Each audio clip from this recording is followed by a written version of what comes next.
A gentleman who is a remarkable career in music. And not just rock and roll. He's done a lot of things. Frank has done what?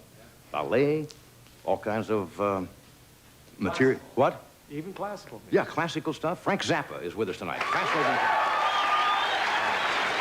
Gentlemen.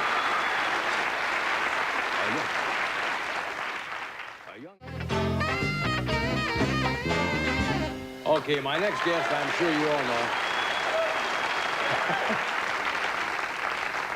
Frank Zappa is certainly one of the most prolific music composers of this generation, and although most people associate him with rock and roll, the London Symphony has recorded an album of his music. He's written a book called Them or Us, and his latest album is called Frank Zappa Meets the Mothers of Prevention. Would you welcome, please, Mr. Frank Zappa?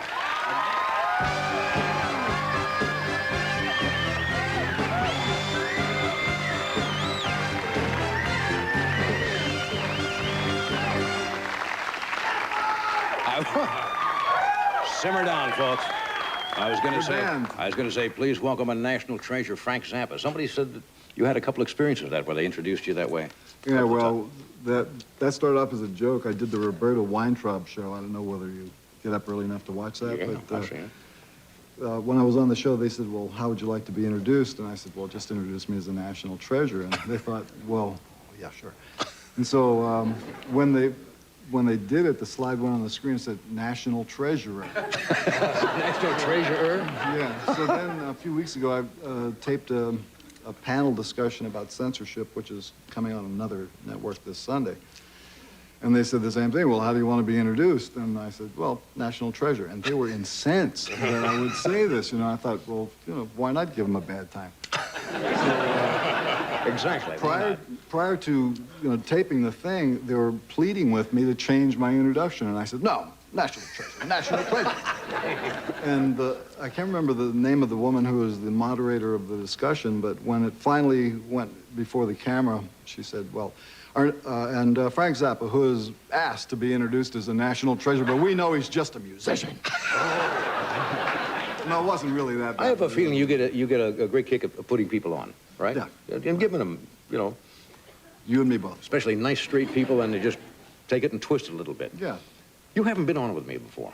That's true. Yeah, you were here. There's probably a very good reason for that. Why? Well, I don't know. It's, I think that sometimes shows of this magnitude tend to not want to have people who say the kind of stuff that I do sitting, you know, on the show. Oh, not a bit. On the contrary. Yeah. Yeah, I find you fascinating, and I respect your opinions. I told you before the show, with that testimony in front of the committee on censorship of rock lyrics predominantly. I thought it was one of the most fascinating television I'd ever seen. You were there. John Denver was there. Dee Snider. Dee Snider from Twisted Sister. Stan Gordikoff. You want to get into that a little bit because it is so current.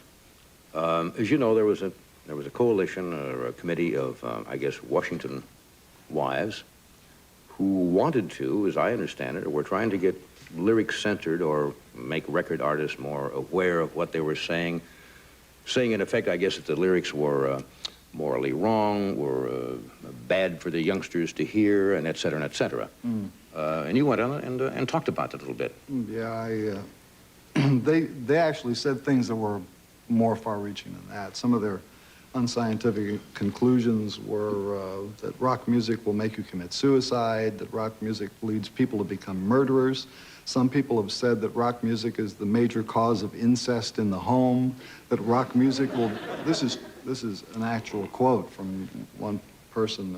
See, I was trying to give you an update backstage, but it was a little fast. The PMRC business that you're referring to in the Senate was last year. That was the beginning, right? Okay? And it didn't quit. It didn't go away. Mm-hmm. This year's manifestation began with a law that was introduced in the state of Maryland, which passed through the House of Delegates 96 to something, just whizzed right through before anybody thought about it. They took the existing pornography laws as they apply to motion pictures and books and videotapes and just added the words magnetic tape, phonograph record, and compact disc to include this gives you the legal concept that music can be pornographic, which I think is stupid. And the law itself... Have they ever yet, is anybody ever given a definition of pornography that makes sense to everyone? Well, I don't know whether that has ever happened, but in the case of the Maryland law, it had some definitions built into it that applied to the visual medium. And some of them were really strange. Like, for example, it said that the purpose of the bill was to keep people from seeing or experiencing illicit sex. And then it goes on to define what in Maryland is described as illicit sex. And the first thing on the list was sexual intercourse. That's illicit. In the state of Maryland, apparently. So by implication, if you add phonograph records to this law, that would mean that the record can't talk about illicit sex or sexual intercourse. Right. So when you see that most of the love songs that have ever been written are generally aiming in that direction, and most people didn't die from that, it's going to be a little complicated.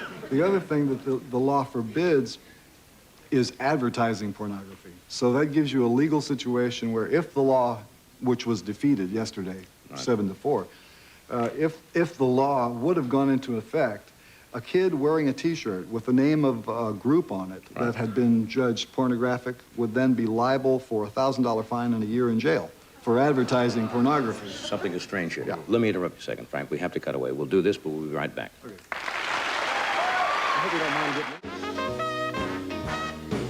We're back talking with Frank Zappa. You know, we only have a short time tonight. I'd love you to come back again some night, but we got a couple of minutes here, and we're going to talk about a lot of other things. But this is rather, I think, important, because once you start censoring phonograph records, it's not a long step before you start to censor almost anything.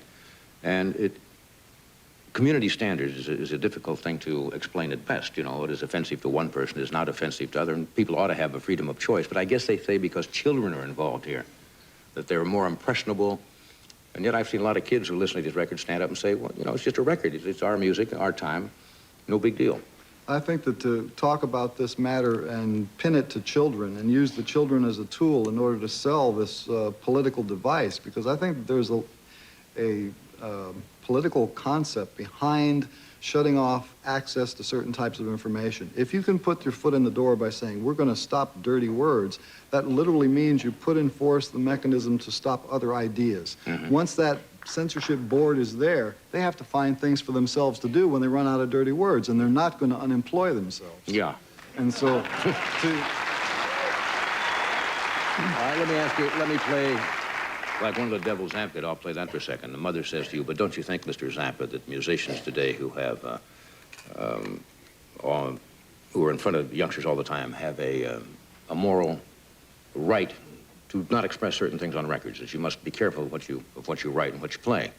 well, I think that an artist's responsibility is to himself as an artist, and there is plenty of other forms of music besides rock and roll that people can listen to. Like I said in the Senate, there's instrumental music, which has no words.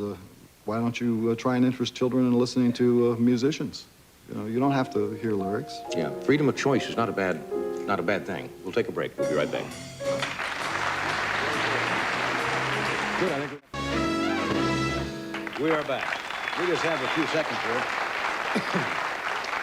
My apologies to Mark Lindsay Chapman. We've asked Mark if he can be with us in a week or so at his schedule, and he said he could, so I'm sorry about that. Anyway, I'm sorry we had such a short time, too. Would you come back some other night? We'll get into a lot of other areas. Sure, no problem. Really, it's nice to meet you. Congratulations. So tomorrow night, we have Charles Grodin will be here, Yakov Smirnoff, and Katrina and the Waves. Thank you. We'll see you tomorrow.